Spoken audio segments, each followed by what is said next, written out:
Dans les coulisses du patrimoine et de l'héritage, œuvre un passeur d'âme aux multiples talents, le généalogiste successoral, aussi appelé le chasseur d'héritiers. Tel un détective du passé, il se lance dans une quête fascinante à travers le temps et l'espace pour identifier les héritiers légitimes et leur restituer ce qui leur revient de droit.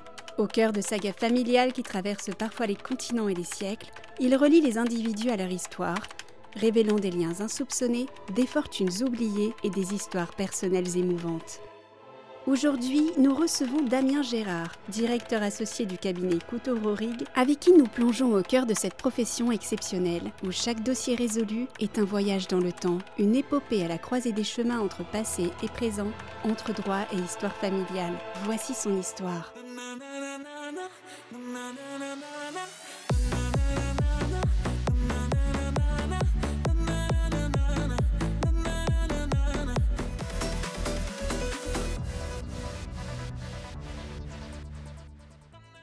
Bonjour Damien, Bonjour Mathieu. bienvenue sur Tempo Vita.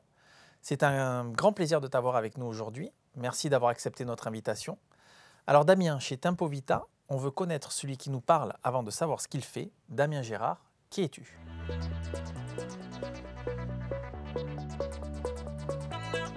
Alors, je m'appelle Damien, j'ai 51 ans.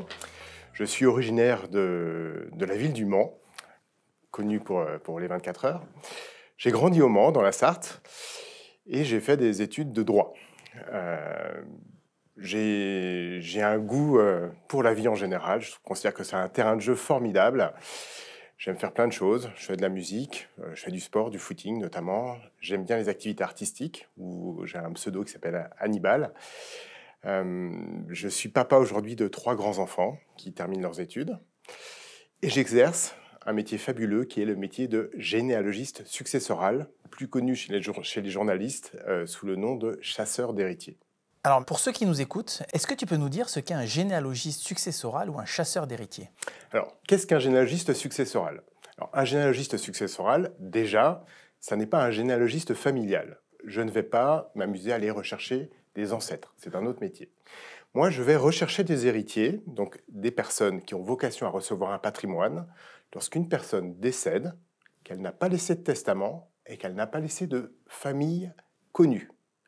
Donc, une personne vient de mourir, il y a un patrimoine, et il n'y a pas de capitaine derrière ce patrimoine. Il va falloir que je retrouve les héritiers pour pouvoir leur transmettre les avoirs qu'a laissé le défunt.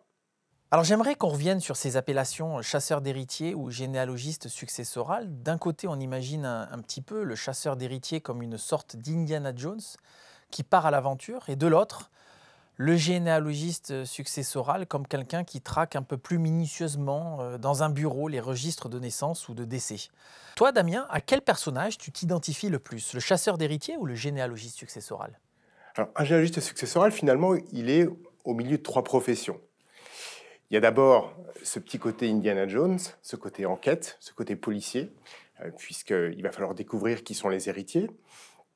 Il y a un petit côté historien, parce que cette enquête, elle va se faire sur des périodes plus anciennes. On remonte, on va dire, au plus loin, au début du 19e siècle, début du 19e, milieu du 19e. Donc on va chercher sur des périodes anciennes. Et puis un côté aussi juriste, parce qu'on évolue dans le cadre des successions. Les successions, c'est un domaine juridique, et il faut connaître parfaitement les règles de droit pour pouvoir travailler dans notre métier. Alors, je crois savoir que tu as toujours été passionné par les films policiers. Tout petit, tu me disais que tu voulais être même commissaire de police. Et finalement, ça sera notaire, puis chasseur d'héritiers. Alors, il y a un peu moins d'action chez les chasseurs d'héritiers que dans une voiture de la BAC, hein, c'est ce qu'on imagine.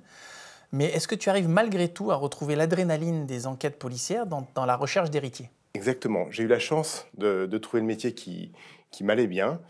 Quand j'étais jeune, j'étais un passionné des films de Belmondo, comme beaucoup d'ados à l'époque.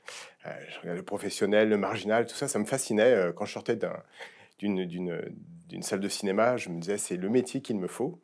Et puis, chemin faisant, j'ai fait du droit, des études de notaire, et j'ai été notaire assistant pendant 3 ans, jusqu'au jour où on m'a proposé d'être généalogiste successoral.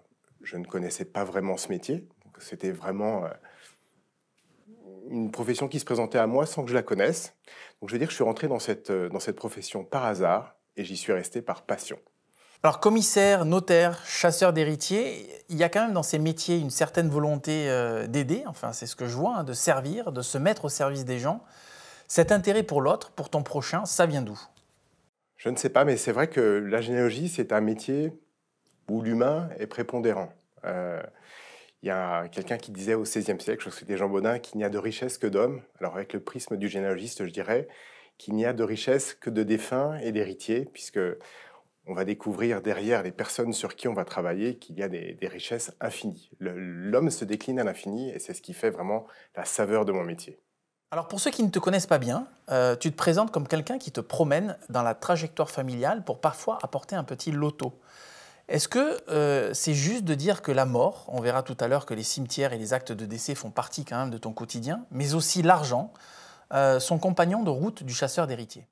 Alors c'est vrai que de prime abord, on pourrait se dire, généalogiste successoral, c'est un peu macabre, puisque ça commence par un mort, toujours, c'est le début de notre enquête. Mais si on creuse un petit peu, on se rend compte que la généalogie, ça va au-delà de la mort, puisque ceux à qui on va s'intéresser, ce sont les vivants, les héritiers, ceux à qui on va transmettre les héritiers. Et puis ça raconte quoi? Un arbre généalogique, ça raconte la vie, puisqu'on va avoir derrière cet amas d'état civil, de date de naissance, de lieu de naissance, de mariage, de décès, on a la trajectoire d'une famille, la vie d'une famille, et donc, comme je le disais, on raconte la vie. Revenons sur l'argent une minute. Il semble être une composante essentielle de ton métier, puisque parfois tu annonces un héritage qui va venir bouleverser la condition matérielle, hein, de ces héritiers. Est-ce que tu peux nous en dire un petit peu plus? Exactement. Alors, l'argent, c'est important parce que c'est le cœur de notre métier. Si je suis missionné pour rechercher des héritiers, c'est parce qu'il y a un patrimoine. C'est vraiment la raison de mon intervention. Donc, on va transmettre des petits ou des gros patrimoines. Parfois, j'ai la chance de transmettre des très gros patrimoines, des patrimoines qui vont changer la vie d'une personne. Donc, c'est le gros prix du loto. Il y a un avant et après ma rencontre avec l'héritier. Il y a des gens qui vont changer de vie grâce à notre intervention. C'est rare, mais ça peut arriver. Mais il n'y a pas que l'argent, parce que derrière la transmission d'un patrimoine, il y a une famille. Et on va raconter une histoire familiale. Et ce qui est formidable, c'est qu'il y a des gens qui ne connaissent pas leur histoire ou qui la connaissent que sous certains aspects. Parfois, ils ont une connaissance déformée. Et on est là pour transmettre ce qu'a été la famille. Donc, il y a un travail sur l'identité, une transmission de la connaissance de la famille qui est aussi très importante dans mon métier. Alors, ces annonces d'héritage sont parfois, comme tu dis, des coups de baguette magiques, hein, mais ils doivent, j'imagine, s'accompagner de beaucoup de délicatesse. La question que j'ai, c'est comment on trouve le ton juste pour annoncer ces changements de vie? L'entre-gens, l'empathie, est-ce que c'est inné chez toi ou c'est quelque chose que tu as développé avec le temps et j'imagine le nombre de dossiers auxquels tu as eu affaire? Alors, ce qu'il faut comprendre, c'est que dans notre métier, on va osciller entre sourire et larmes. Il y a des histoires qui ne sont qu'heureuses, qu'on va transmettre un patrimoine qui est important et qu'on ne connaissait pas le défunt, donc il n'y a pas de tristesse à la perte d'un être cher. Mais il y a aussi des histoires qui sont difficiles, qui sont douloureuses, parce qu'on va réveiller parfois des secrets qui sont enfouis depuis longtemps. On va réouvrir des blessures qui sont à peine cicatrisées. Et dans notre métier, il nous faut des qualités humaines pour aborder ces histoires difficiles. Donc évidemment, le contact, la relation, c'est quelque chose qui est très important, puisque on va s'adresser à des héritiers, à des personnes, avec leur passé, leur douleur qu'elles ont pu rencontrer dans la vie. Il faut de l'empathie. Alors l'empathie, c'est quoi? C'est le fait de comprendre ce qu'a pu vivre l'autre, mais aussi c'est de partager d'un côté affectivement ce ressenti. Et c'est vrai que pour rentrer dans les histoires, pour comprendre les héritiers, il faut cette qualité d'empathie qui est vraiment nécessaire dans cette profession. Est-ce qu'on est toujours bon dans ces annonces d'héritage? Est-ce qu'il y a un moment où toi, Damien Gérard, tu te dis ah, « là, j'ai raté mon rendez-vous, j'ai pas dit ce qu'il fallait au bon moment ». Comment on gère un petit peu son ton et comment on gère un petit peu la façon d'appréhender la personne qu'on a en face par rapport à l'annonce qu'on a à faire? La difficulté dans notre métier, c'est que tout le monde est différent. C'est-à-dire que quand je vais sonner à une porte, je ne sais pas qui je vais trouver derrière cette porte. Et la même nouvelle peut être ressentie très différemment chez l'un ou chez l'autre. On a des histoires qui sont plus ou moins difficiles. Je pense tout de suite au fait que parfois, ça m'est déjà arrivé plusieurs fois, d'aller annoncer à un parent que son enfant avec qui il avait coupé tout contact était décédé. Bon, on est tous préparés pour laisser partir nos aînés. Jamais on est préparé à perdre un enfant. Et parfois, j'ai vu des personnes qui restaient insensibles et des gens qui étaient déchirés par cette nouvelle. Parce que des familles qui se sont séparées, qui se sont déchirées, souvent, il y a un espoir de retrouvailles. Et puis on a tous un ego qui est un peu fort, alors on ne fait jamais le premier pas. Mais le jour où la mort arrive, c'est trop tard. Et on est là, malheureusement, pour aller acter le fait qu'on arrive trop tard. Tu es aussi un grand sportif, on en discutait pendant la préparation de cet entretien. Tu me disais que tu avais déjà plusieurs marathons à ton actif. Alors le marathon, ça demande de la préparation, de la persévérance.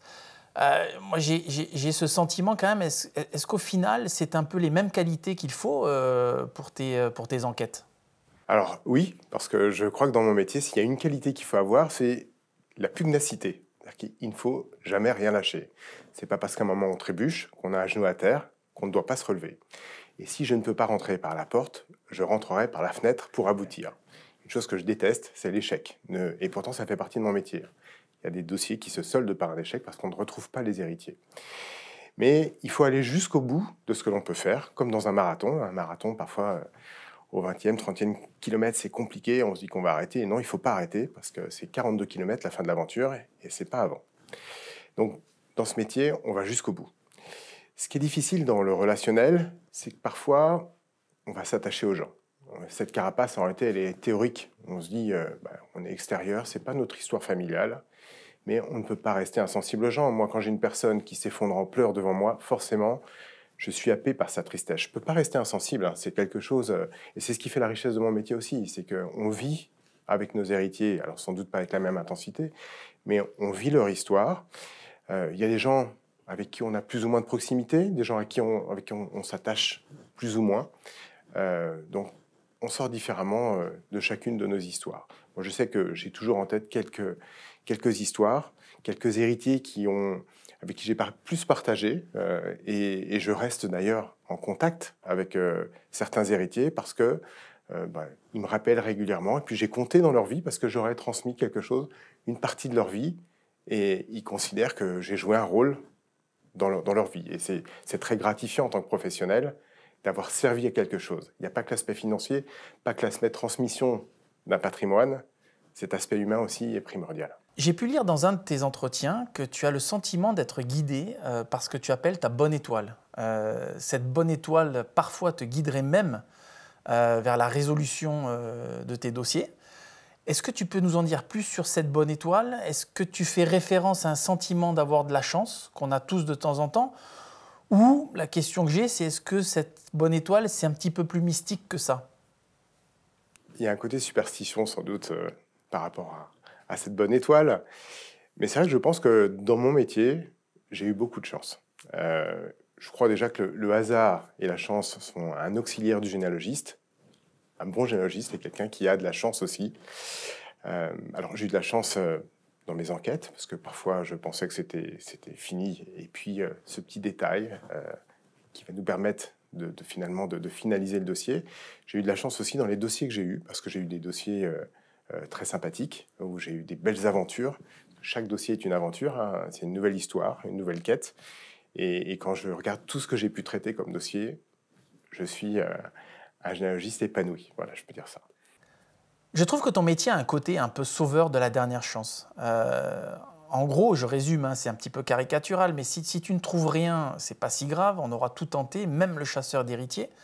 Par contre, si tu trouves, tu sauves la partie et tu es en quelque sorte le héros de l'histoire. Alors le héros de l'histoire, c'est-à-dire le héros pour la famille, le héros pour le notaire et justement le héros pour l'histoire en général, pour qu'elle se finisse bien.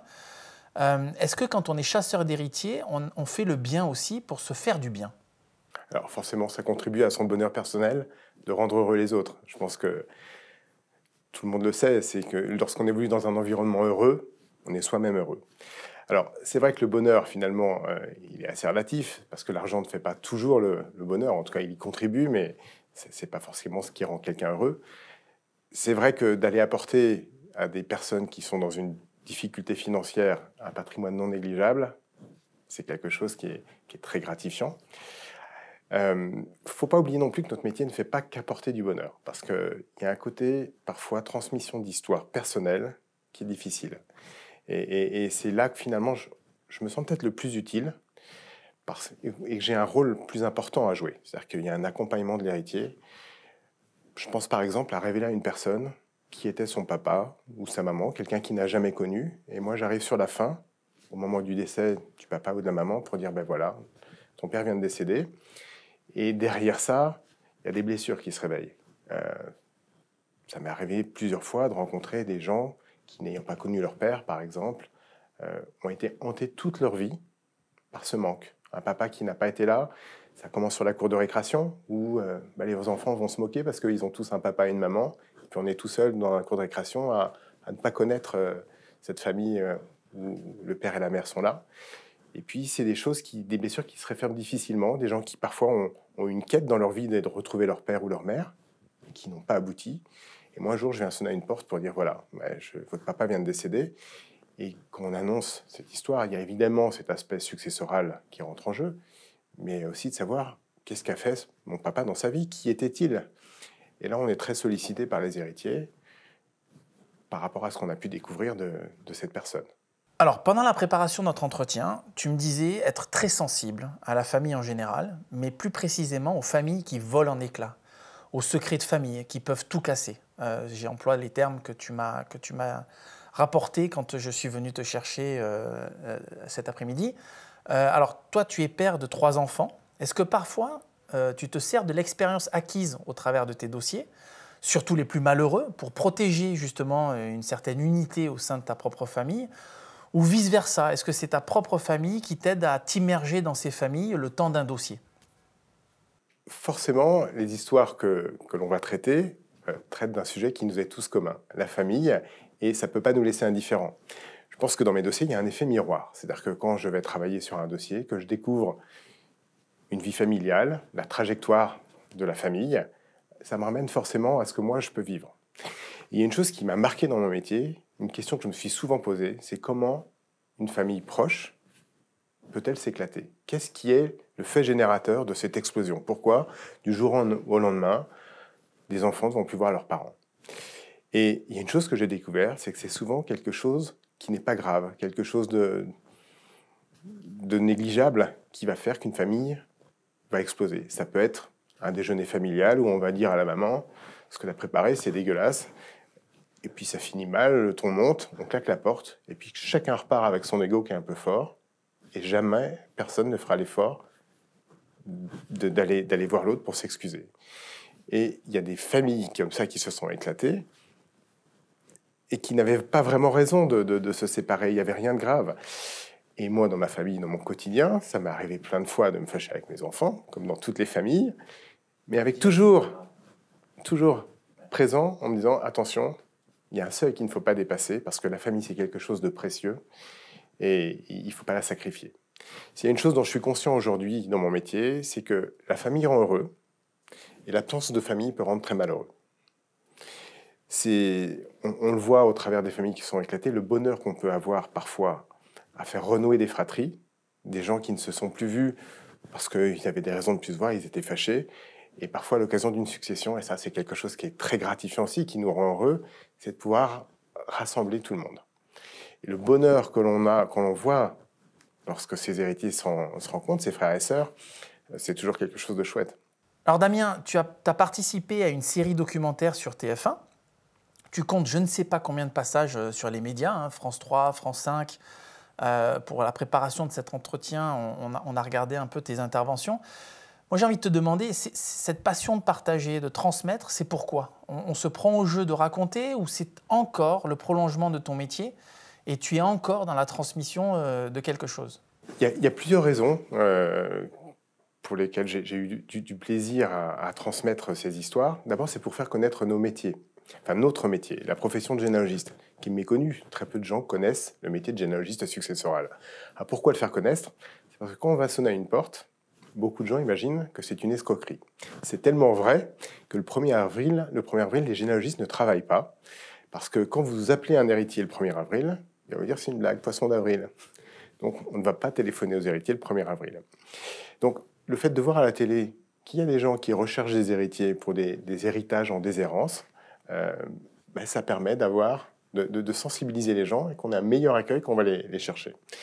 Et puis, je raconte ces histoires aussi parce que ce sont souvent des histoires passionnantes. Moi, je ne traite pas des grands hommes, je traite des gens ordinaires. Mais derrière les gens ordinaires, il y a des histoires extraordinaires. J'ai la chance de découvrir chez des gens qui sont simples, des parcours de vie qui sont incroyables. Et j'ai à cœur de les faire partager parce que ce sont de très belles histoires. Alors Damien, maintenant qu'on sait un petit peu plus qui tu es, on va, si tu le veux bien, voir de plus près ce que tu fais et on va aborder les coulisses du chasseur d'héritiers.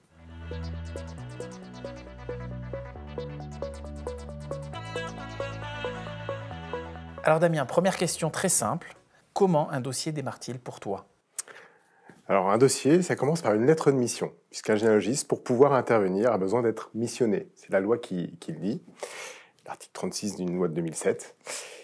Et cette lettre de mission, elle arrive soit au courrier le matin, ou aujourd'hui de plus en plus par les mails. Donc il y a cette surprise de découvrir la lettre de mission que l'on va nous donner. Alors, ce qui est toujours intéressant, c'est de savoir en quoi consiste la succession. Est-ce qu'on va transmettre un château ou un petit compte bancaire? Ça fait partie aussi de l'intérêt du dossier. Et puis de savoir aussi quelle est cette famille sur laquelle on va travailler, quel est le défunt. Est-ce qu'il a des origines étrangères? Est-ce que c'est quelqu'un qui a toujours vécu en France? Quel est son parcours de vie? Donc voilà, il y a un intérêt dès la lettre de mission. On est un petit peu fébrile. On va regarder dans nos bases de données, de savoir qui il s'agit et quel est à peu près le travail qui s'annonce pour nous. Alors nous, on a envie de savoir à quel moment intervient ton premier contact avec l'héritière ou l'héritier. Alors l'héritier, il faut savoir que c'est à la fin du dossier. Quand on a retrouvé l'héritier, c'est qu'on a fait tout le travail. Avant de retrouver l'héritier, on va échafauder un arbre généalogique, on va redescendre les branches pour retrouver les fruits qui sont les héritiers. On va retrouver les vivants. Et quand je dis retrouver les vivants, c'est deux choses. C'est de voir qui sont les héritiers et où sont les héritiers. Il y a un pur travail de généalogie, qui est une identification de l'héritier. Il y a aussi un travail de localisation, qui est plus un travail d'enquête. Où est l'héritier? Parce qu'aujourd'hui, beaucoup de gens ne sont plus en France, sont à l'étranger, il y a parfois des difficultés. Je peux tomber sur un SDF qui se promène on ne sait où, il va falloir mettre la main dessus. Donc c'est une autre difficulté. Quand on a retrouvé un héritier, on fait ce qu'on appelle une prise d'attache. On va aller, si on peut, téléphoner à l'héritier, en lui annonçant qu'on a été missionné par un notaire dans le cadre d'une succession, et qu'une succession s'est ouverte à son profit, mais à son insu. Et selon l'importance du dossier, selon le fait que c'est un contexte plus ou moins difficile, si c'est la révélation, par exemple, de la succession d'un parent proche, on va se déplacer.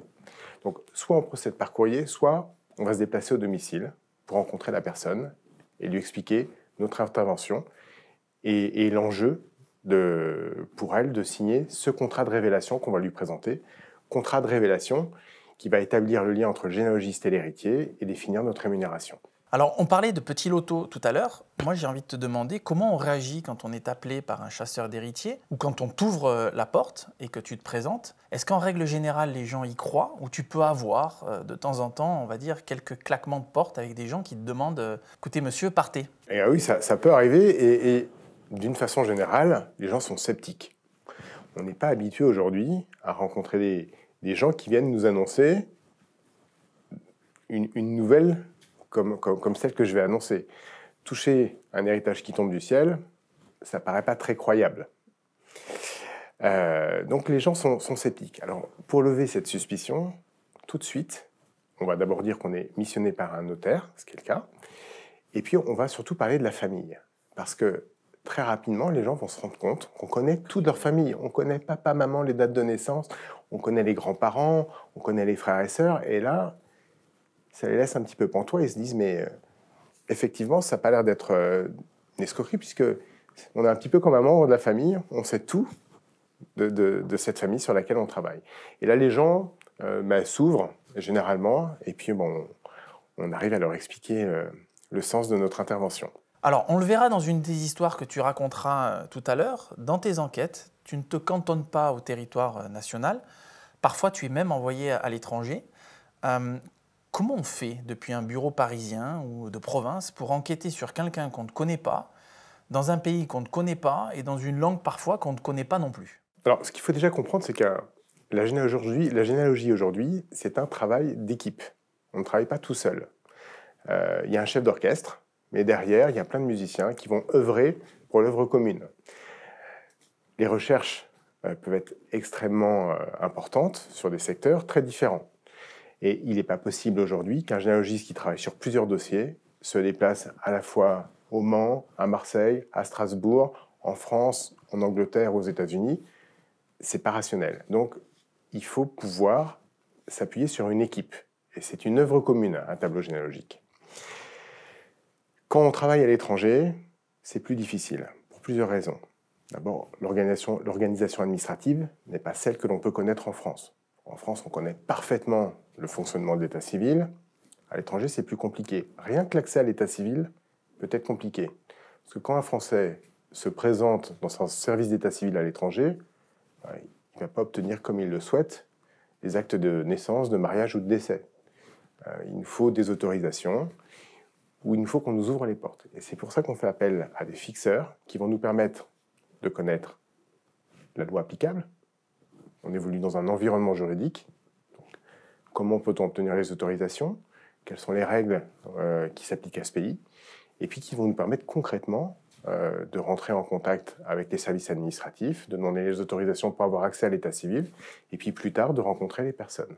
Et puis surtout, à un moment, tu nous disais aussi les règles applicables, mais dans certains pays, on va dire un petit peu sportifs, un peu au fin fond de l'Asie ou du Moyen-Orient, ils te permettent aussi de comprendre comment ça fonctionne, les us et coutumes, qui approcher, comment, parce que tout ne se passe pas forcément comme prévu en termes de registre. C'est parfois très difficile, parce qu'il y a des pays déjà qui sont des climats tendus. On peut arriver, quand aujourd'hui on travaille dans des pays comme le Mali par exemple, c'est plus compliqué parce qu'il y a des tensions dans ce pays. Il y a des pays qui ont été dévastés par la guerre. On évoquera peut-être sur un dossier... sur l'histoire du Vietnam. Oui, du Vietnam qu'on a évoqué ensemble. Il y a eu des bombardements qui ont détruit une grosse partie de l'état civil dans la région où j'ai pu travailler. Donc tout ça, c'est des éléments à prendre en considération. Il y a quelques temps, j'avais un dossier, je me souviens, sur la Serbie. On était très avancé sur le dossier et j'ai dû m'arrêter parce que j'ai appris que la mairie où je devais trouver mes renseignements avait été bombardée et que la collection d'état civil avait été complètement brûlée. Donc voilà, c'est des choses sur lesquelles on peut achoper.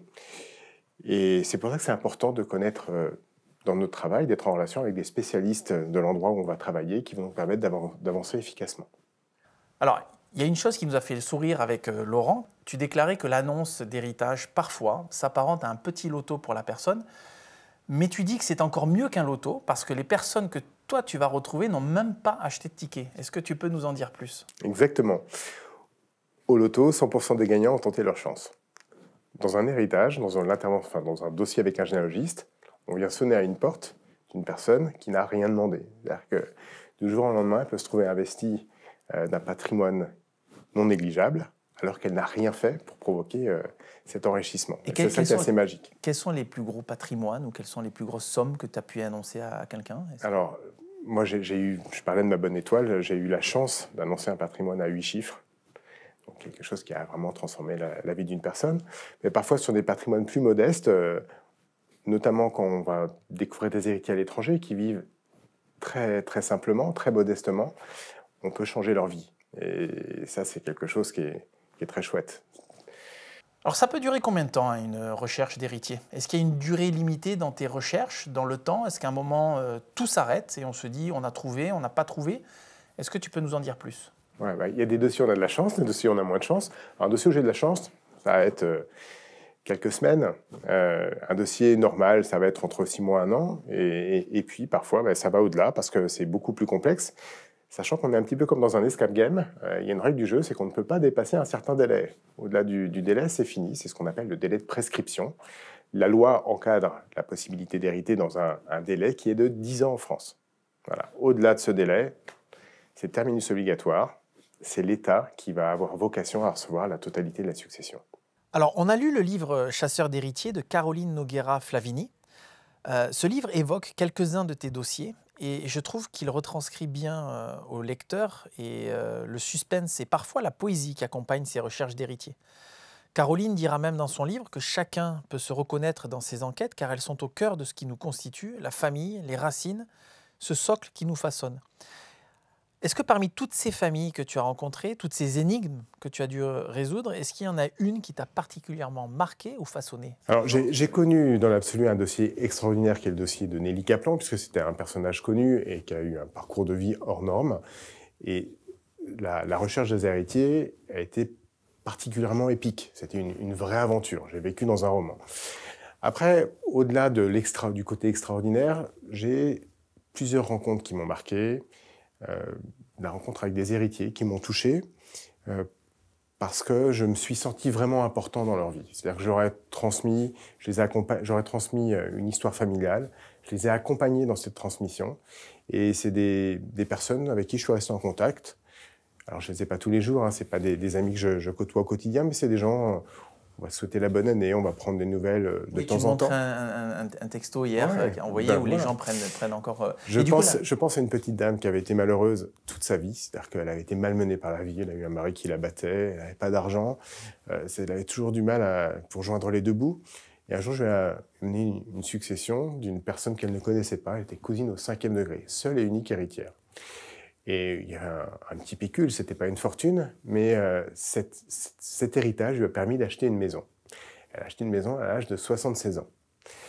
Et tous les ans, elle m'écrivait en me racontant sa maison, les fleurs qu'elle avait plantées dans son jardin. Elle n'avait jamais eu de jardin, pour elle, c'était vraiment un paradis. Et plaisir ultime pour moi, c'est un jour, elle m'a envoyé un faire-part de mariage, puisque cette dame, à 81 ans, a trouvé l'amour. Et elle m'a mis un petit mot manuscrit en me disant que tout ce bonheur qui lui arrivait dans sa vie, c'était un peu grâce à moi. Donc forcément, c'est des choses qui font plaisir. J'imagine que quand tu vas au fond de l'Ukraine ou du Vietnam pour retrouver un héritier ou une héritière, tu dois forcément rentrer dans cette bulle d'intimité avec la famille. Et cette bulle d'intimité, tu me racontais au travers de l'anecdote d'un collaborateur qui n'avait pas forcément d'expérience, c'est parfois difficile de s'en sortir, tellement on est happé par l'émotion. Alors moi, la question que j'ai pour toi, c'est où se situe la bonne distance émotionnelle que tu dois mettre avec les héritiers pour pouvoir mener ta mission à bien? Non, il y a toujours une distance forcément, mais je trouve qu'il ne faut pas mettre trop de distance parce que pour comprendre les gens, pour être proche d'eux, eh ben, il faut vivre leur histoire. Et moi, j'ai pas honte parfois à voir les yeux qui se remplissent de larmes parce que je suis happé par la tristesse des gens ou par l'émotion que peut susciter un dossier. Et ça fait partie de mon métier, et je trouve que mon métier n'est que plus beau que de susciter de telles émotions. J'aimerais qu'on revienne sur une phrase que tu as prononcée et qui m'a marqué, c'est « l'échec guette toujours les enquêtes ». Alors cette phrase, elle résonne comme si tu étais toujours un petit peu sur la crête entre le succès et l'échec. Est-ce que tu as déjà eu des successions qu'on pourrait qualifier de ratées? Alors des déceptions, on en a régulièrement, parce que ça fait partie de tous les métiers. La principale angoisse d'un généalogiste, c'est de ne pas trouver. Je disais que c'était une aventure, une histoire de généalogie, une recherche successorale. Pourquoi une aventure? Parce que ça ne se finit pas toujours bien. C'est pas comme dans un conte où la princesse et le prince se marient à la fin. Ça ne finit pas forcément de la meilleure façon, parce que on ne peut ne pas trouver d'héritier. La loi, en France, impose une limite, un terminus des recherches, qui est le 6e degré. Au-delà du 6e degré, c'est l'État qui va recueillir la totalité de la succession. Alors, c'est pour le bien, c'est pas un bien individuel, ça va être un bien collectif. C'est la communauté qui va s'enrichir du patrimoine en déshérence. Donc ça, c'est très frustrant parce que quand on arrive au 6e degré, il faut comprendre qu'un généalogiste, c'est plusieurs mois de travail. Plus on va loin, et plus c'est difficile. On est sur des périodes anciennes qui sont moins renseignées sur les actes d'état civil, donc c'est beaucoup de travail. Il y a une certaine angoisse. Il y a parfois, sans aller jusqu'à cette limite de degré, on ne va pas trouver les héritiers parce qu'il y a telle ou telle difficulté. Ça peut être, par exemple, le fait que la succession se passe sur un territoire étranger et qu'on ne peut pas accéder à l'état civil, ou pour plein de raisons. Il y a des déceptions aussi qui sont plus personnelles. Parfois, vous avez fait un vrai travail, vous allez retrouver un héritier qui ne s'est jamais manifesté pendant plusieurs mois et qui va faire en sorte de vous évincer, et qui va tout faire pour essayer de vous évincer. Alors, c'est attristant parce qu'on a travaillé pour cette personne, on a mis beaucoup de notre énergie.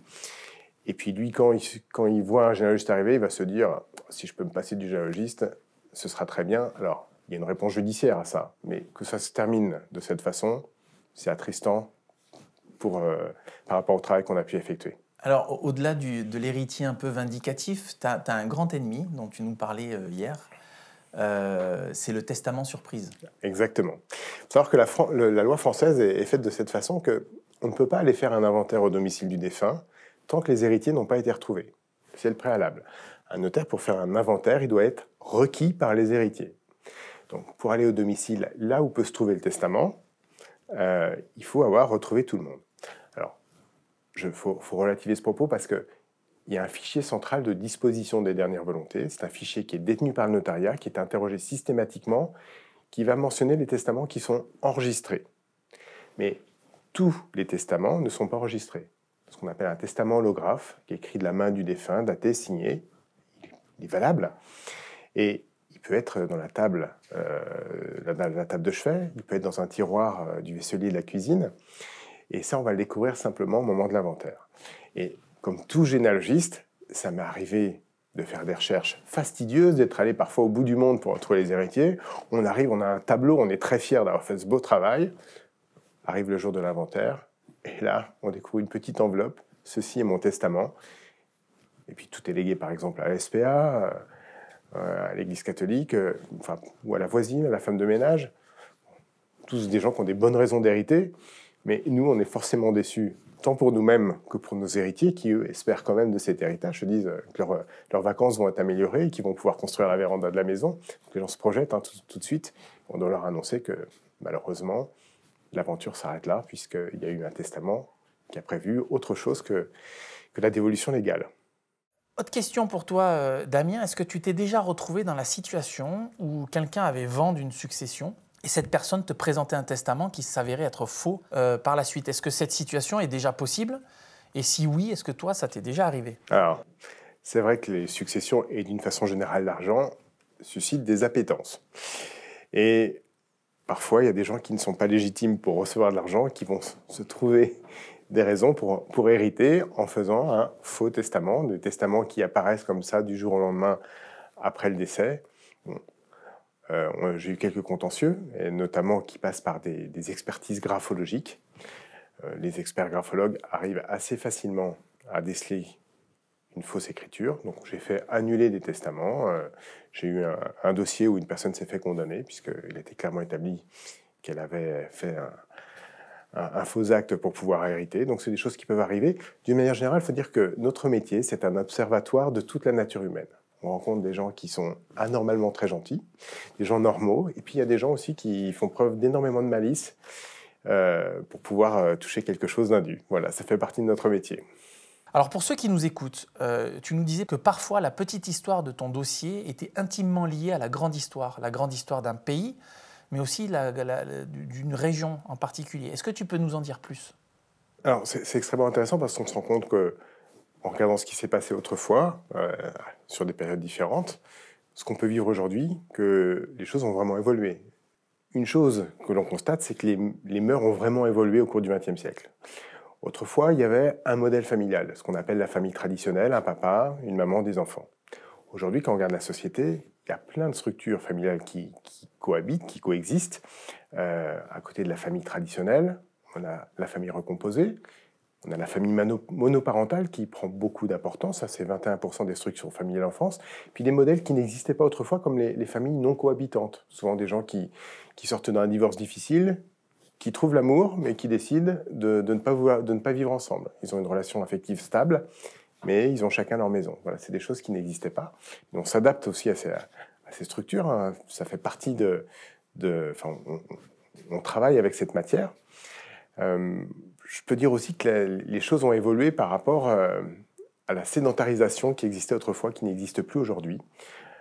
Autrefois, on naissait, on se mariait et on décédait au même endroit. Tout le monde, quasiment, avait pour paysage le village où il était né. On était dans une société essentiellement rurale.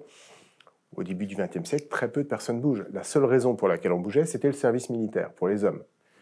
Pendant jusqu'à 7 ans, pendant la conscription militaire, ils allaient voir autre chose et puis ils revenaient travailler, souvent à la ferme, et puis ils restaient là jusqu'à la fin de leur jour. Aujourd'hui, tout le monde bouge.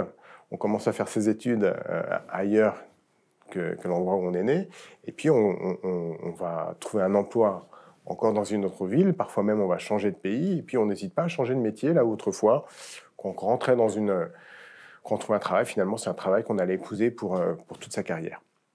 Donc ça a vraiment évolué, et notre travail a évolué aussi avec. Alors les mœurs aussi ont évolué. Le divorce par exemple. Avant 1975, le divorce existait, mais c'était un divorce pour faute, donc qui restait exceptionnel. À partir de 1975, il y a le divorce pour consentement mutuel. Si des gens ne s'aiment plus, ils ont le choix de ne plus vivre ensemble, ils vont devant le juge et le mariage est dissous. Mais il faut savoir qu'en 1975, quand ce divorce a été adopté, il y a eu 9 fois plus de divorces. Donc cette évolution de la famille, dans sa structure, dans ses mœurs, fait que notre travail va évoluer. Alors j'insiste sur ce point parce que je trouve ce lien entre tes dossiers et l'histoire du pays ou d'une région assez fascinant. Tu viens de nous parler du changement de mœurs que tu as pu observer pendant tes recherches, mais tu arrives parfois même, je te posais la question juste avant, à comprendre ton dossier de succession via l'histoire régionale. Qu'est-ce que tu as à nous dire là-dessus? Ce qui est important dans notre métier, c'est de connaître l'histoire locale. La grande histoire est forcément importante, puisqu'elle va influencer la vie des familles. La dernière guerre mondiale, par exemple, beaucoup de gens ont bougé. Il y a beaucoup de choses qui ont eu lieu dans les familles à cause de cet événement qui a été la guerre. Mais il y a une petite histoire aussi à connaître, une histoire régionale. Par exemple, les naissances. On va les chercher à domicile avant une certaine période, jusqu'au jour où il va y avoir une maternité qui va ouvrir. Et là où petit à petit, toutes les naissances vont glisser vers cette ville où a été ouverte cette maternité. Donc, dans le travail du généalogiste, il va y avoir une incidence de la création ou non d'une maternité. C'est pareil, il est important de connaître aussi pour nous les flux économiques. Parce que parfois, on va quitter un travail, par exemple les gens qui ont abandonné leur ferme parce que ça ne marchait plus. Je pense par exemple sur le Maine-et-Loire où je travaille, le phylloxéra, qui a été un événement où il y avait un champignon dans les vignes qui a fait que beaucoup de vignerons ont mis la clé sous la porte. Mais il fallait qu'ils trouvent un travail. Donc où allait-on les trouver? Ils quittent le village parce que leur exploitation ne fonctionnait plus. Et bon, on a des chances, nous, de les retrouver du côté de Cholet, où il y a une industrie textile qui est florissante. Il y a beaucoup d'emplois qui sont créés, ou sur les gros chantiers ferroviaires, où il y a beaucoup de main-d'œuvre qui est appelée pour pouvoir construire les lignes de chemin de fer qui sont en train d'être édifiées.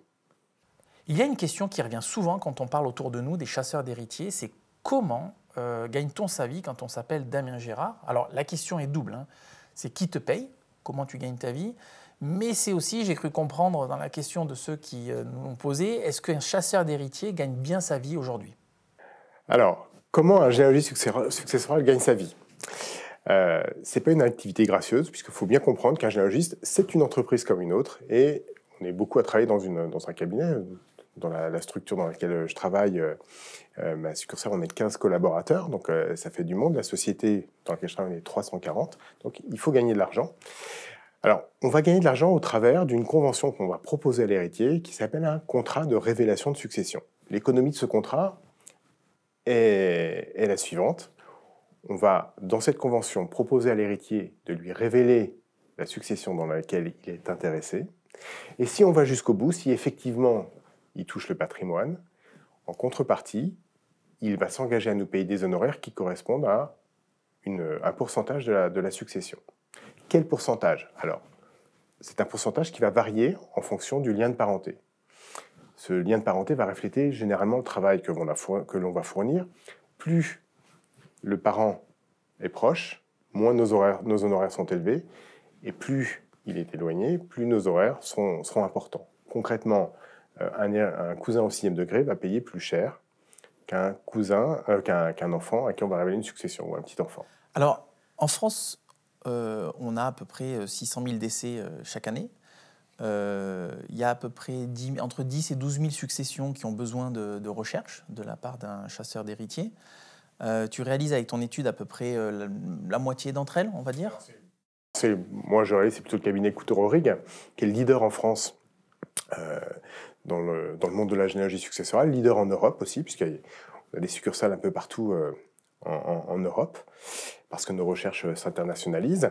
Donc on réalise à peu près 45% des dossiers de succession en déshérence, enfin des recherches d'héritiers en France. Alors Damien, maintenant c'est le moment de nous faire découvrir 2 histoires passionnantes qu'on a voulu faire partager à notre audience. Ces histoires, on les a choisies parce qu'il y a de tout. du suspense, des rebondissements, et bien évidemment, comme dans tous les classiques hollywoodiens qui se respectent, j'entends par là une belle fin.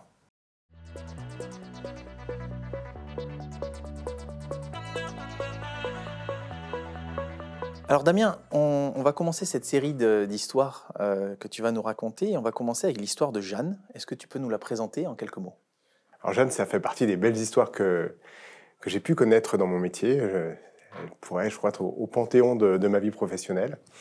Jeanne, c'est une personne qui vivait dans le Maine-et-Loire, sur la commune de Châteauneuf-sur-Sarthe. C'est à 30 km d'Angers, une petite commune où il doit y avoir 2 000 à 3 000 habitants, je pense. Et cette femme, qui a été enseignante, elle était à l'école Montgazon. Alors elle était réputée parce que c'est une femme qui était très stricte, hein. Elle a des grandes lunettes, a priori elle avait toujours des tailleurs. Et cette femme, elle est décédée âgée, elle avait perdu son mari 10 ans auparavant. Son mari était représentant de commerce. Et puis cette femme, elle s'était un peu effacée de tout. C'était un peu une ombre, un fantôme sur sa commune. Elle passait tous les jours dans un restaurant, dans le petit restaurant de Châteauneuf-sur-Sarthe, où elle allait quémander de la nourriture. Et le restaurateur était quelqu'un d'extrêmement gentil, Monsieur Guillou. Et après le service, elle avait toujours le plat du jour qui lui était réservé, donc elle venait manger. Et puis elle revenait chez elle. Elle était enfermée dans une solitude, une triste solitude. Hein. Je crois qu'elle ne côtoyait plus personne. Puis un jour, Monsieur Guillou voit que Jeanne n'est pas venue depuis 1 jour, 2, 3 jours. Il commence à s'inquiéter parce que, mine de rien, Jeanne faisait partie de son paysage quotidien. Et il en parle à Monsieur le maire. Et Monsieur le maire, avec un gendarme, va au domicile de Jeanne. On constate que les volets sont fermés. Et il découvre malheureusement Jeanne qui est décédée. Elle est morte de vieillesse. Le dossier... Alors tout commence avec le coup de téléphone du notaire. Le dossier, le maire, ce qu'il fait, c'est qu'il va voir le notaire de la commune. Et le notaire est embêté puisqu'il n'y a pas d'héritier. Préalablement, il a interrogé le fichier central de disposition de dernière volonté pour voir s'il y a un testament. Et il n'y a pas de testament, il n'y a rien du tout. Donc, cette maison, qui est dans le centre de Châteauneuf-sur-Sarthe, cette grosse maison, on ne sait pas à qui elle va appartenir.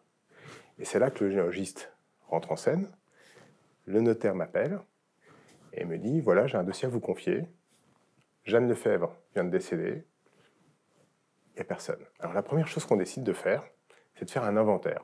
Parce que dans l'enquête d'un généalogiste, il peut y avoir des indices qui nous sont révélés en amont du dossier, des indices que l'on va découvrir au domicile du défunt.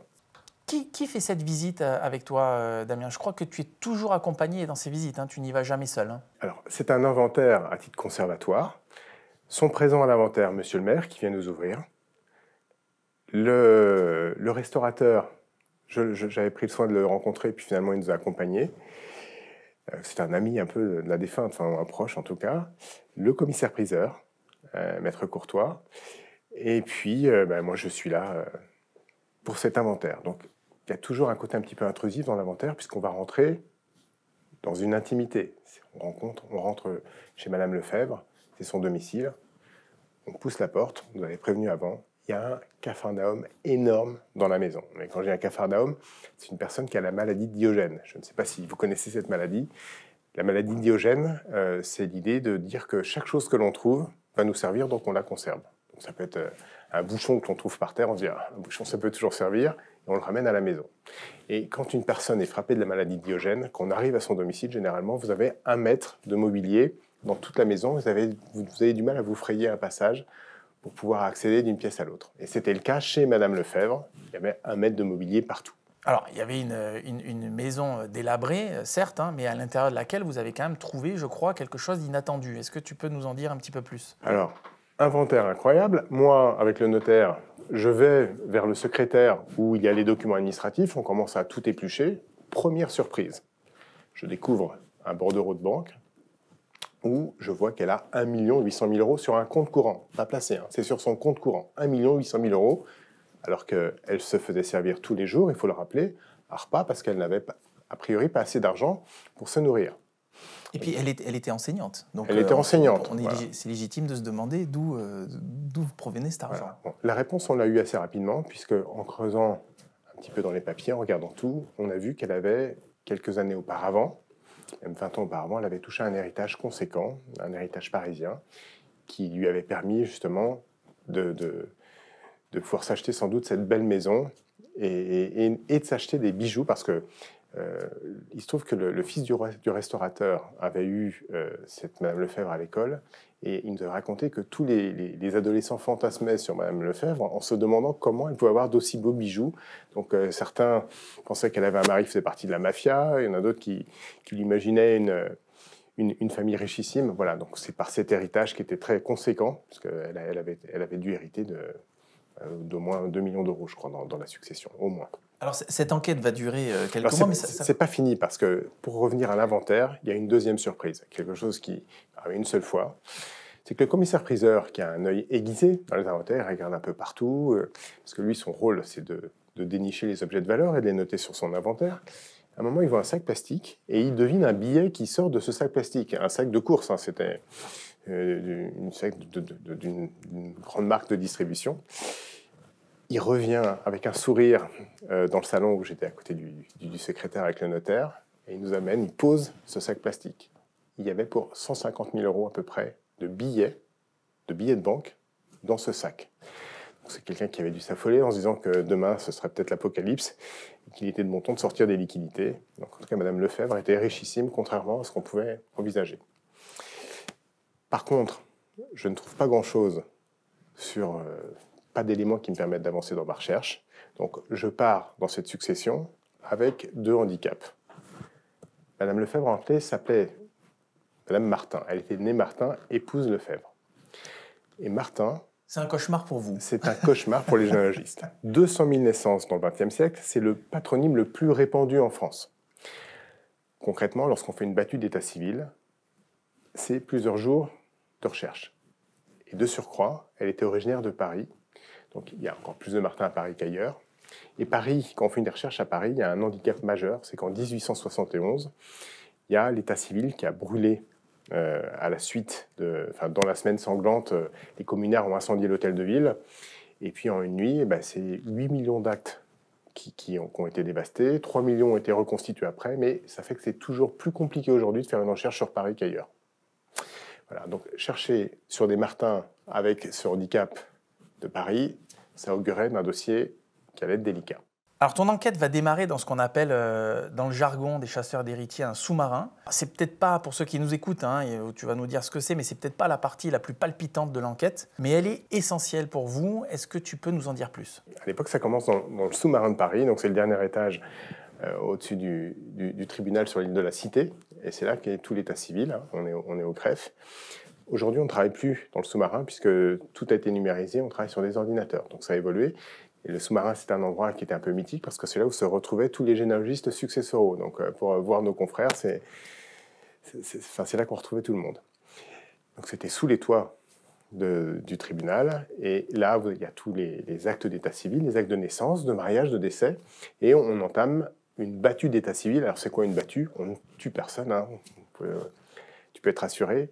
On va rechercher des actes de naissance qui correspondent aux parents de Jeanne Lefebvre, enfin de Jeanne Martin, pour voir s'il a eu des frères et sœurs. Donc je sais qui sont ses parents, c'est André Martin et Henriette Guilloux. Je sors tous les actes de naissance au lion de Martin. On est plusieurs dans cette opération parce qu'il y a beaucoup de travail.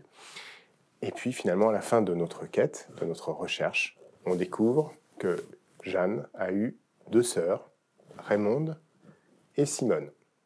Donc, Simone était l'aînée, puis est arrivée Jeanne, et enfin Raymonde. Donc 3 sœurs. Alors quand on trouve déjà des frères et sœurs, ce qu'on appelle des collatéraux privilégiés dans notre jargon... Ça sent bon. Au départ, ça sent l'héritier. Ça sent bon, sauf que très rapidement, on se rend compte que les 3 sœurs n'ont pas eu d'enfants. Donc pas de neveux et nièces. Donc c'est forcément une déception. Et quand on ne trouve pas d'héritier au niveau des collatéraux privilégiés, des frères et sœurs ou des neveux et nièces, il nous faut chercher au rang subséquent, que sont les cousins germains. On va chercher des cousins 4e degré, d'abord, ligne paternelle et ligne maternelle. Avant d'entamer cette recherche, on va faire une enquête, comme on le fait dans beaucoup de dossiers, parce qu'un travail de généalogie, c'est un travail à l'état civil, mais c'est aussi un travail d'enquête pour avoir des éléments qui vont nous permettre d'avancer plus rapidement. Et puis, en creusant, je récupère les coordonnées d'un certain Robert Le Sueur, qui a été le voisin et l'ami de Simone, la grande sœur de Jeanne.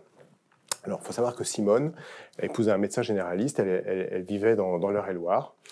Elle est décédée avec son mari depuis. Je retrouve Robert Le Sueur dans une maison de retraite, je l'appelle, et il commence à me raconter la vie de la famille. Et j'apprends à cette occasion que Jeanne et Simone étaient très liées, qu'elles s'appelaient toutes les semaines, qu'il y avait un usage, c'est que Jeanne, enfin l'une ou l'autre, allait au domicile de sa sœur à Noël et à Pâques. C'était une tradition. Elles étaient très liées, mais elles détestaient toutes les deux Raymonde, avec qui elles n'avaient pas de rapport. Alors, il faut savoir que Raymonde, s'il y a eu une fâcherie dans la famille, c'est parce qu'un jour, elle avait adopté une personne. Et là, ça fait tilt, parce que ce soit une filiation naturelle ou adoptive, ça reste une filiation, et c'est un neveu qui a vocation à hériter.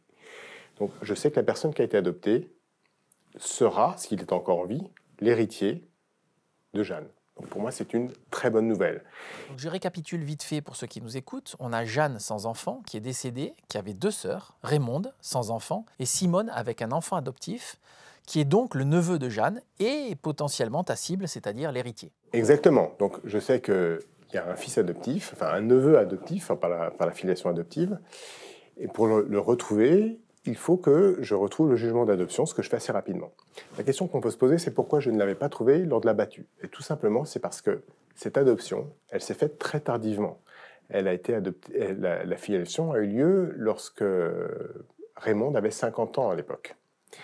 Et nous, quand on recherche des enfants, on s'arrête généralement à 47 ans et on considère qu'après, une personne n'a plus d'enfants. Donc, on n'avait pas cet élément-là.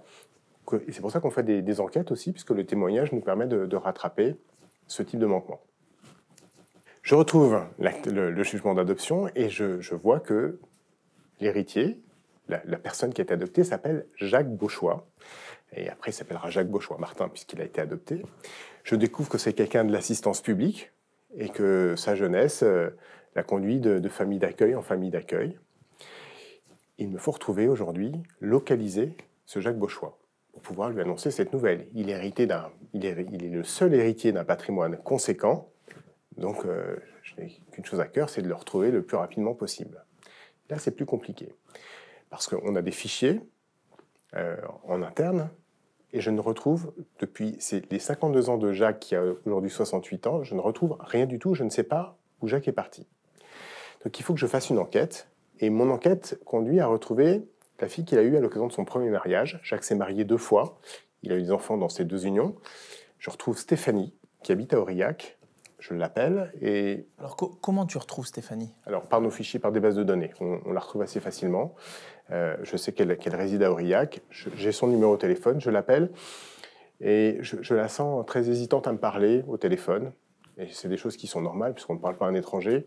Et je vais la voir. Oui, parce que c'est là où on s'aperçoit qu'il y a une petite histoire familiale dans la grande Exactement. histoire. Voilà. Alors, Stéphanie, je la rencontre. À l'époque, elle a la quarantaine. Je sens une femme assez fragile.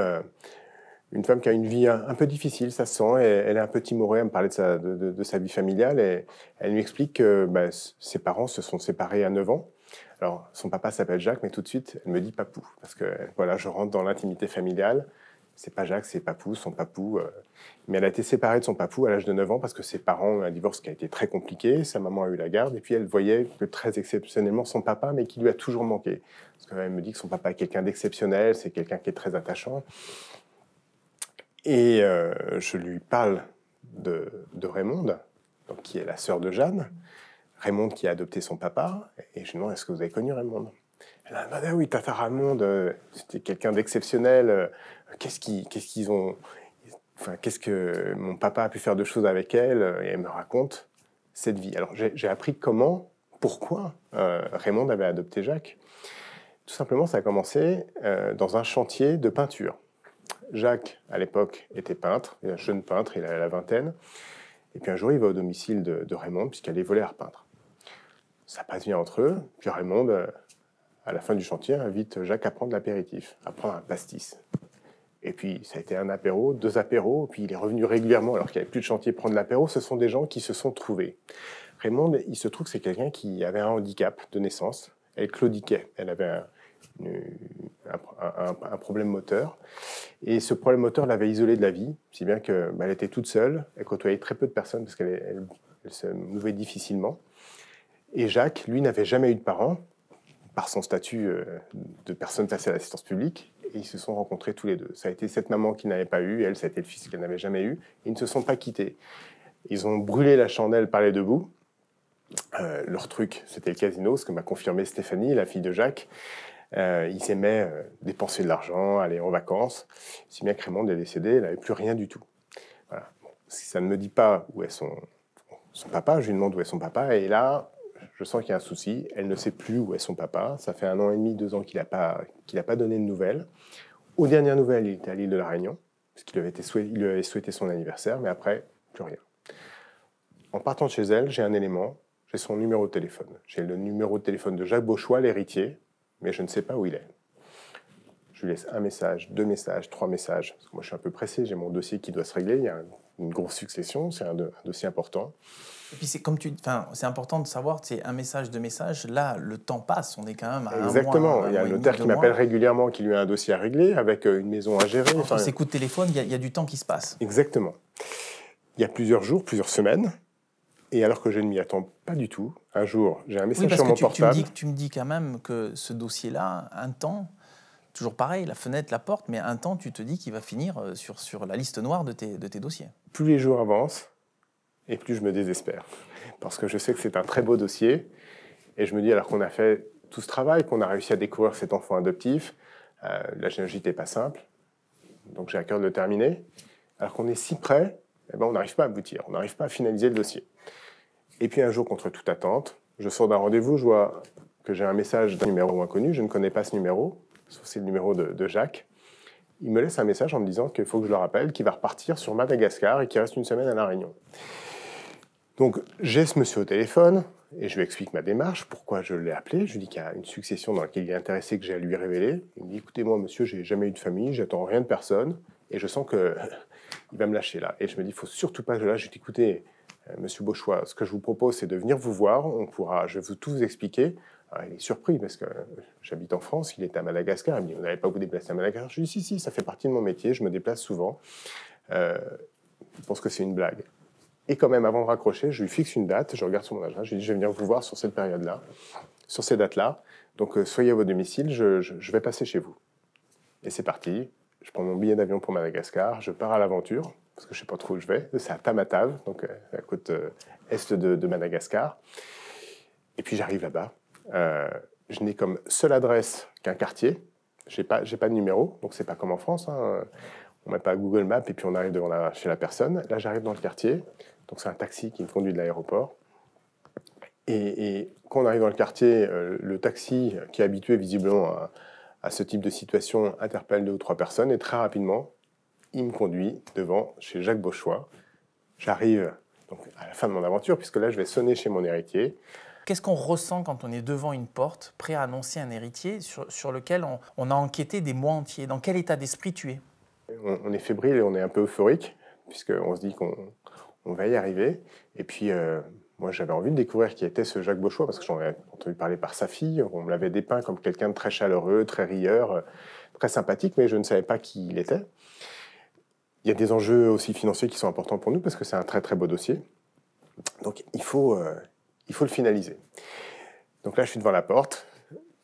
Alors j'avais pris un costume, j'ai une veste de costume avec un pantalon, mais je suis en Afrique, donc j'ai un habit qui est en vrai décalage par rapport à l'environnement.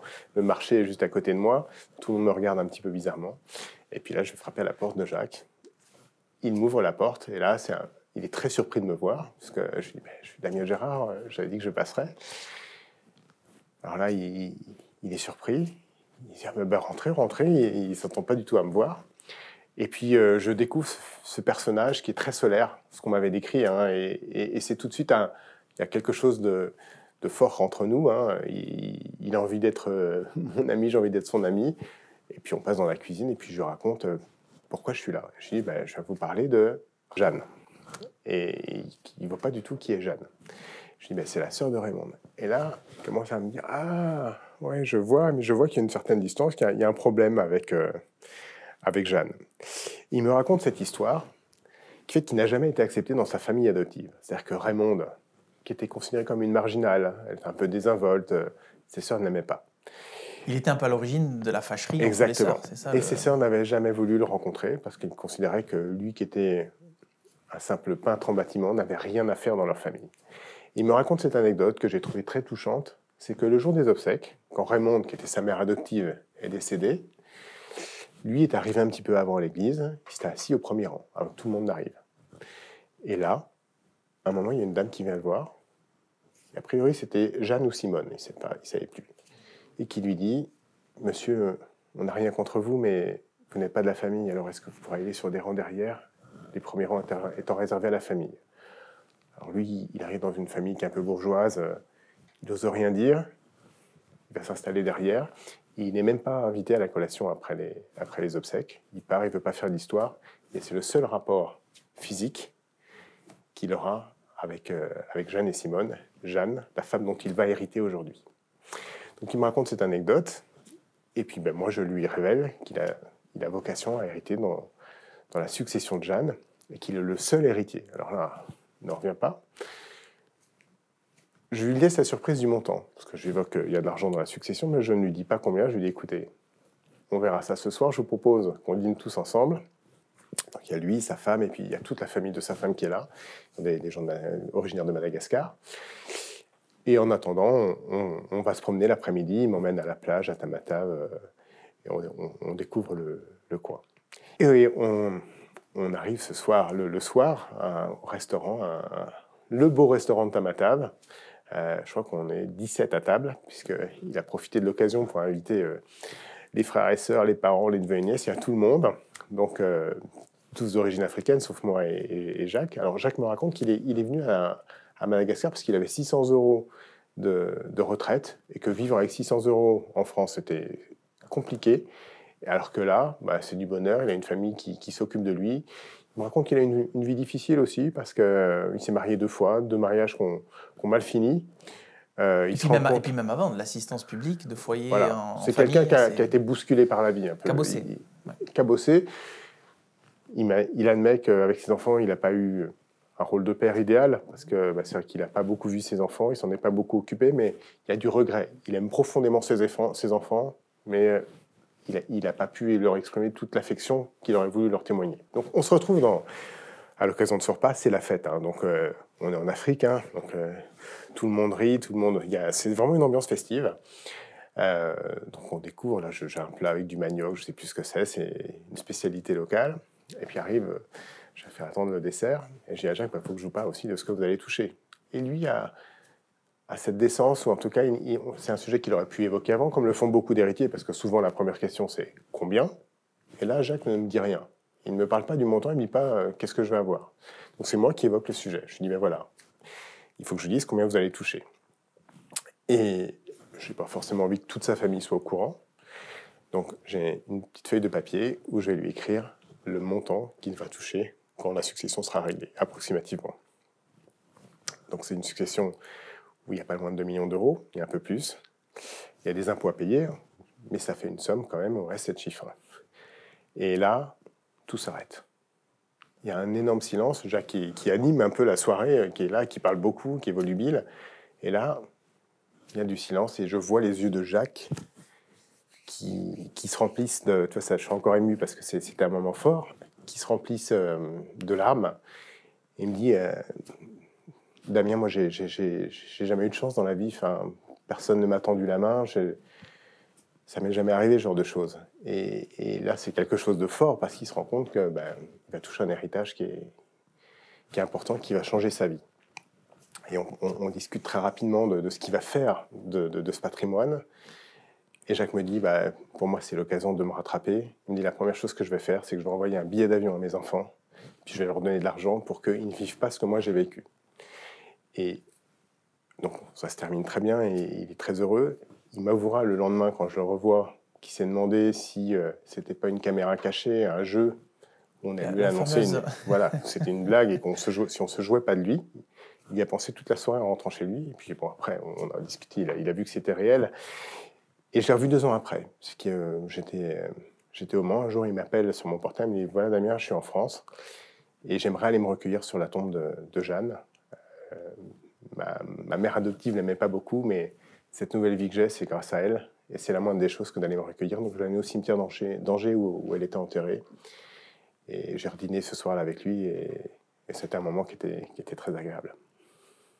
Alors, avant de se quitter, Damien, j'aimerais qu'on revienne sur cette histoire quelque peu extraordinaire que tu as eu la chance de traiter.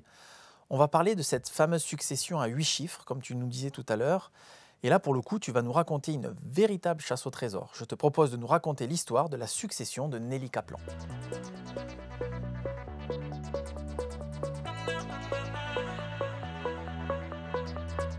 Alors, tout à l'heure, tu évoquais ma bonne étoile. Et j'ai eu un dossier qui a été un peu extraordinaire dans ma vie professionnelle. C'est la succession de Nelly Kaplan.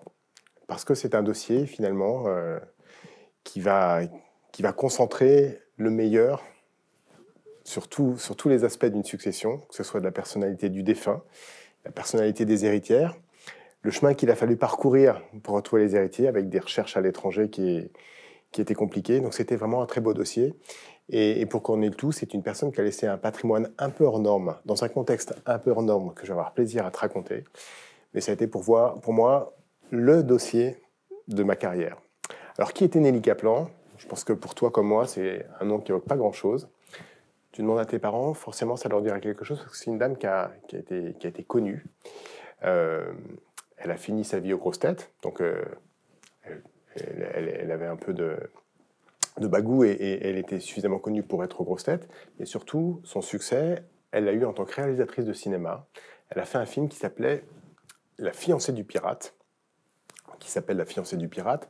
C'est un film qui était très subversif, un peu anarchique, avec Bernadette Lafont qui incarnait une femme dans un village qui allait soumettre avec ses faveurs sexuelles tous les notables du village. C'est en 1969, on est quand même dans une société très classique. Ça bouscule un peu, il est interdit de diffusion en France, sauf que gagnant le prix de la Mostra de Venise, il y a eu une autorisation pour le diffuser, et il a eu un succès mondial, ce film. Il venait un peu bousculer les mœurs de l'époque, et beaucoup de personnes l'ont vu. Donc La fiancée du pirate. Fort de ce succès, après, elle a fait d'autres films, elle a écrit des livres, elle était critique aussi d'art, donc c'est quelqu'un qui a eu un parcours de vie qui a été très riche, et elle a côtoyé beaucoup de grandes personnes. Nelly Kaplan a été gagnée par l'âge, et puis elle s'est éteinte d'une façon beaucoup plus discrète qu'elle n'a vécu, parce que c'est une femme très fantasque, et elle est décédée du Covid. Un notaire parisien, maître Ambroise Chartier, notaire dans le 7e arrondissement, est désigné pour régler sa succession. Et maître Chartier se trouve tout de suite face à une difficulté. Il sait qu'il n'y a pas de testament, il a interrogé le fichier central de disposition de dernière volonté. Il sait qu'il y a un appartement avec beaucoup de choses dedans sur les Champs-Élysées. Alors, pour moi, Champs-Élysées, c'est bingo, hein, c'est la case bleue du Monopoly. Donc on arrive tout de suite dans les très beaux quartiers. C'est un appartement qui fait à peu près 350 mètres carrés au 6e étage avec une terrasse panoramique quasiment à 280 degrés sur Paris. Donc on voit notamment très bien le Louvre, très très bel immeuble. Sauf que s'il n'y a pas de testament, Nelly Kaplan, très fantasque dans sa vie, l'a été jusque dans la mort, elle a laissé des consignes pour découvrir sa lingotière. Il y a un jeu de pistes qu'elle a fait pour ses successeurs qui doit permettre de retrouver 5 coffres-forts qui ont été cachés dans l'appartement, avec un jeu pour retrouver les clés, les codes, et pour découvrir une lingotière. Donc c'est un néologisme, mais on devine très rapidement ce qu'il peut y avoir derrière ce mot. Pour accéder à l'appartement, il y a une condition préalable, il faut avoir retrouvé les héritiers. Maître Chartier me l'exprime, il n'a pas le droit, lui, de son propre chef, sans avoir été requis, de rentrer dans l'appartement et de fouiller. Donc je le rencontre dans son bureau, il m'explique qu'il va falloir retrouver les héritiers de Nelly Kaplan. Il m'explique un peu le profil du personnage, cette femme fantaisiste, fantasque, qui a brillé, hein, vraiment une existence incroyable. Et cette femme, elle est originaire d'Argentine.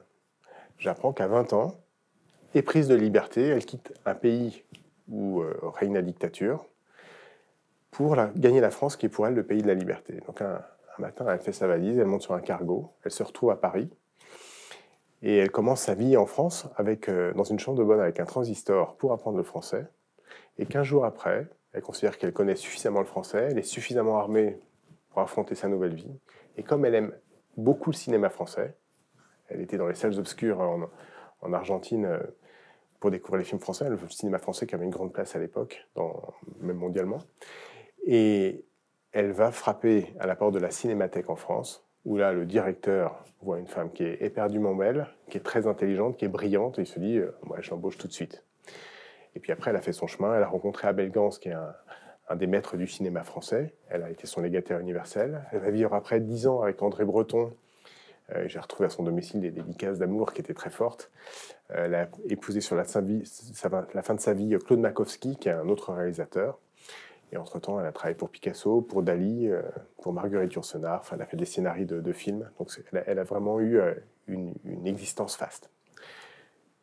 Première chose que je fais, c'est que je vais vérifier si Nelly Kaplan n'a pas eu d'enfant. C'est un réflexe de généalogiste. Un généalogiste, il faut savoir qu'il doute tout le temps. Il doit être habité par le doute. Et on ne sait jamais. Une femme qui a une vie aussi compliquée, aussi intense, et qui était prise de liberté, elle a pu décider, si elle a eu un enfant, de le cacher pour pouvoir vivre sa vie comme elle entendait la vivre. Donc je fais une battue d'état civil à Paris, là où elle a toujours vécu. Je ne trouve rien. Et je sais que la suite de l'histoire va s'écrire en Argentine, d'où elle est originaire, et on part en Argentine faire une recherche d'héritier. Très rapidement, on s'aperçoit que Nelly avait un frère aîné qui a eu la même démarche que sa sœur. Il n'acceptait pas le régime politique en Argentine, donc il est parti, lui, beaucoup moins loin. Il a choisi le pays d'à côté, la Bolivie, un peu plus haut, parce qu'il y a le Chili entre les deux.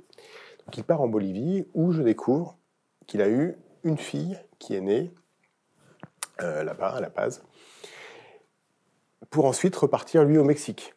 Alors, il se trouve que son frère était connu, hein, c'était un sociologue réputé, qui a beaucoup écrit, donc il était assez facile de le suivre.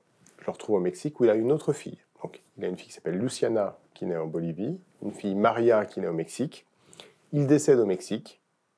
Ça veut dire quoi, ça? Ça veut dire que je sais qu'il y a 2 héritiers, 2 nièces, les seuls, qui ont vocation à se partager le patrimoine de Nelly Kaplan. Il me faut retrouver Luciana et Maria. C'est pas trop compliqué. Je retrouve d'abord Luciana, qui est restée au Mexique. C'est une réalisatrice. Elle travaille pour Netflix Amérique du Sud. C'est assez marrant parce que, sans connaître sa tante, elles ont été dans le même domaine. Et Maria est une chercheuse en physique nucléaire que je retrouve aux États-Unis. Donc les 2 sœurs sont extrêmement sympathiques. Je vais au Mexique rencontrer Luciana, ça se passe très bien. Elle me raconte qu'elle n'a jamais connu sa tante. Pourquoi? Parce qu'ils ont essayé quand même de la rencontrer, parce qu'elle était connue, Nelly Kaplan, mais elle n'a jamais voulu créer de lien avec sa famille, parce qu'elle considérait, Nelly Kaplan, que pour être libre, il ne fallait pas d'attache, et pas d'attache familiale notamment. Qu'il y avait une sorte... on était enfermé avec une famille, et que pour elle, ne pas avoir de famille, c'était la liberté. Donc, elle me dit, je n'ai jamais côtoyé ma tante, sauf une fois, j'ai dû la voir quand on était allé avec mon père en France. J'ai dû la voir 10 minutes, mais c'est tout. Elle n'attendait pas plus que ça. Elle a une mentalité un peu américaine, donc avec cet esprit du testament. Les Américains font beaucoup de testaments, donc jamais elle n'a imaginé hériter de sa tante. Et là, je lui annonce qu'elle va toucher un pactole, puisque c'est une très grosse succession. Ça se passe très bien, et je réussis à convaincre Luciana de venir en France pour découvrir le patrimoine et les souvenirs laissés par Nelly Kaplan. Et je lui exprime qu'au-delà du patrimoine, il y a quelque chose aussi qui est important, ça va être de transmettre l'œuvre de Nelly Kaplan. Il y a une propriété intellectuelle dans cette succession, ce qui est relativement... Et elle accepte de venir en France pour mettre en place des choses qui permettront d'entretenir la mémoire et l'œuvre de Nelly Kaplan.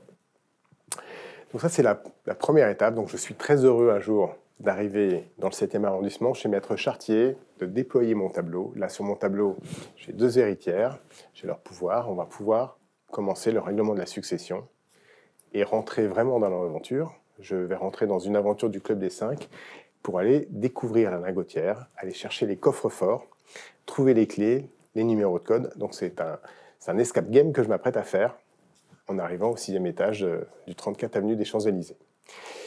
Et là, ça a été incroyable, parce que Nelly Kaplan, c'est quelqu'un qui a vécu la moitié du XXe siècle autour de gens connus, tous plus connus les uns que les autres. Et dans cet appartement, ça va être un best-of, un florilège d'objets qui évoquent ou qui émanent directement de gens connus. Bon, elle a travaillé avec Picasso. Il y avait des bijoux qui avaient été faits par Picasso, qu'on a retrouvés au domicile. Elle a travaillé avec Dali. J'ai retrouvé les lunettes de Dali au domicile. Elle a travaillé avec Marguerite Yourcenar sur des scénarios. J'ai trouvé un scénario manuscrit qui a été écrit par elle à deux mains et Marguerite Yourcenar. Et puis des œuvres d'art un peu partout, dont un tableau de Gustave Moreau, qualité musée, qui a fait l'objet d'une expertise et qui valait plusieurs centaines de milliers d'euros. Voilà. Donc c'était vraiment quelque chose d'exceptionnel, avec tous ces objets qui racontaient la vie quelque part de Nelly Kaplan.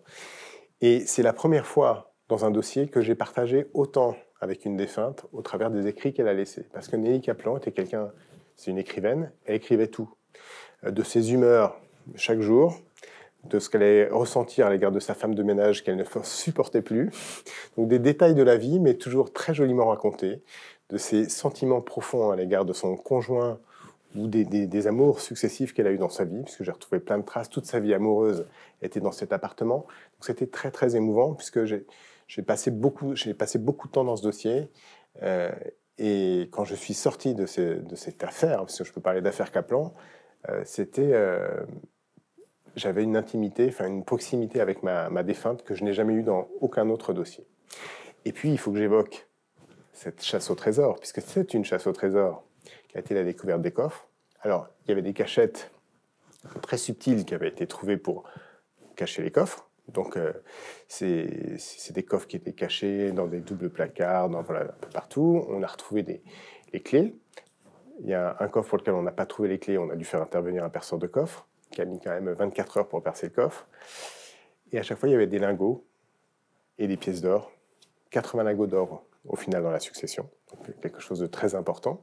Il y a un cinquième coffre qui restait introuvable. Il était pourtant marqué dans le bureau.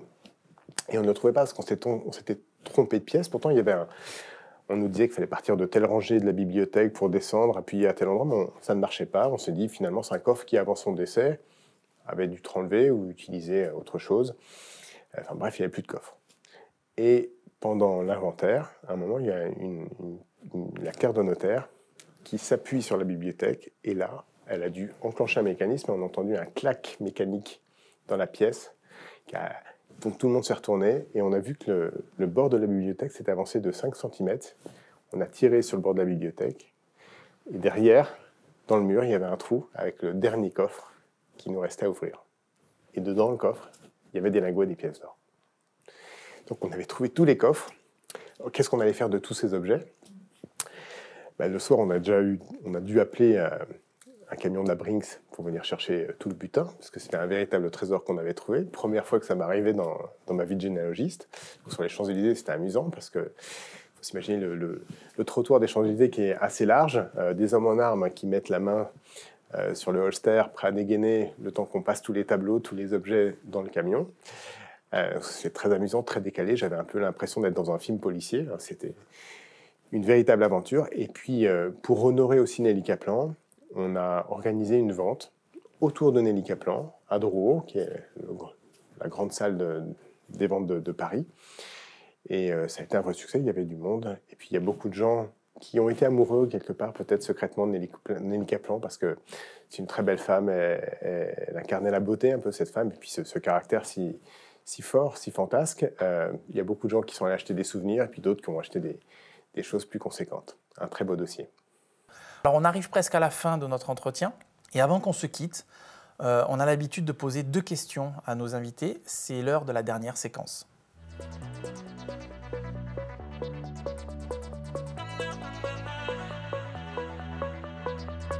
Est-ce qu'il y a une question qu'on ne t'a pas posée pendant cette interview, Damien, et à laquelle tu aurais aimé répondre ? C'est est-ce que l'ADN va jouer un rôle dans votre métier ? Est-ce que les dévolutions successorales aujourd'hui vont être influencées par la connaissance que l'on a de l'ADN ? Alors la réponse que j'ai, c'est que moi je cherche la vérité dans mes dossiers, la vérité de la filiation, mais c'est une vérité légale. La seule chose qui m'importe, c'est la filiation telle qu'elle existe à l'état civil. Et parfois, il peut y avoir un décalage avec la filiation biologique, puisque certains enfants peuvent ne pas être ceux du père supposé. Donc, qu'importe pour moi, le seul endroit où je continuerai de travailler, c'est à l'état civil. Donc l'ADN n'aura pas vraiment d'influence sur notre travail. Alors Damien, on a une dernière question que l'on pose à tous nos invités. Chez Tempovita, on aime bien voyager dans le temps. Si tu pouvais remonter le tien de temps, et si tu pouvais revoir le Damien qui a 6 ans, quel conseil tu lui donnerais? Je dirais que tout est possible, et qu'il n'y a rien d'insurmontable, et qu'il faut tout oser dans la vie. Merci beaucoup Damien. Si cet épisode vous a plu, n'hésitez pas à le partager autour de vous. Tempovita est présent sur Apple Podcast et Spotify. Vous retrouverez tous les liens en description. Vous pouvez aussi partager directement votre avis ici en commentaire ou venir échanger avec l'équipe Tempovita sur nos réseaux sociaux.